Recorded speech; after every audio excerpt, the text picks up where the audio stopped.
Freedom physically refined rice bran oil cholesterol ని శుభ్రం చేసేందుకు ప్రతిరోజు వాడండి ఫ్రీడమ్ రైస్ బ్రాన్ ఆయిల్. పాము ఈ పేరు వినగానే దాదాపు ప్రతి ఒక్కరికి ఒళ్ళు జలధరింపు రావడం అయితే ఖాయం. పాములన్నీ విషపురుగులు కాకపోయినా పామంటేనే అందరికీ భయం. అయితే ఎక్కడో చెట్లలో పుట్టలలో ఉండే పాములు ఎప్పుడో కాని జనాల్లోకి రావు.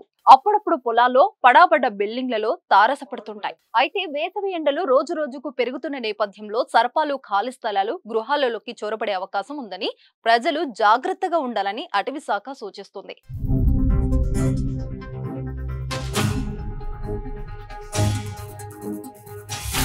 దీని గురించి అటవీ శాఖ అధికారులు మాట్లాడుతూ భూతాపం అధికమైనప్పుడు భూమి లోపల ఉండే పాములు, ఎలుకలు, విషపురుగులు తదితర సరీసృపాలు వేడి తట్టుకోలేక బయటికి వస్తాయన్నారు.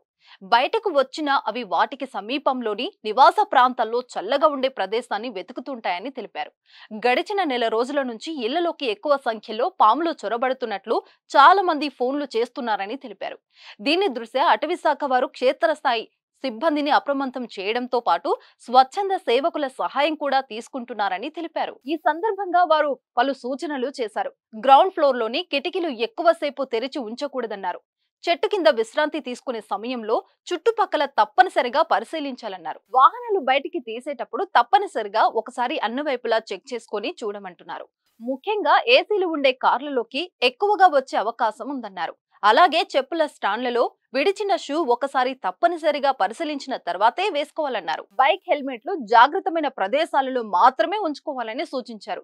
రాత్రి సమయాల్లో ఆరు బయట అస్సలు నేలపై పడుకోవద్దని చెప్తున్నారు. ఇంటి పరిసరాలను ఎప్పటికప్పుడు శుభ్రంగా ఉంచుకోవాలని సూచిస్తున్నారు. వేసవి సెలవుల్లో పిల్లలు ఆడుకునే ప్రాంతాలను పెద్దవారు ఒకసారి పరిశీలించి వస్తే మంచిదంటున్నారు. ఒకవేళ విషపూరితాలు ఏవైనా ఇంట్లోకి చొరబడినా తారసపడినా భయాందోళన చెందకుండా అటవీ శాఖ సిబ్బందికి గాని పాములు పట్టే వారికి కానీ సమాచారం ఇవ్వాలని కోరుతున్నారు. So be careful.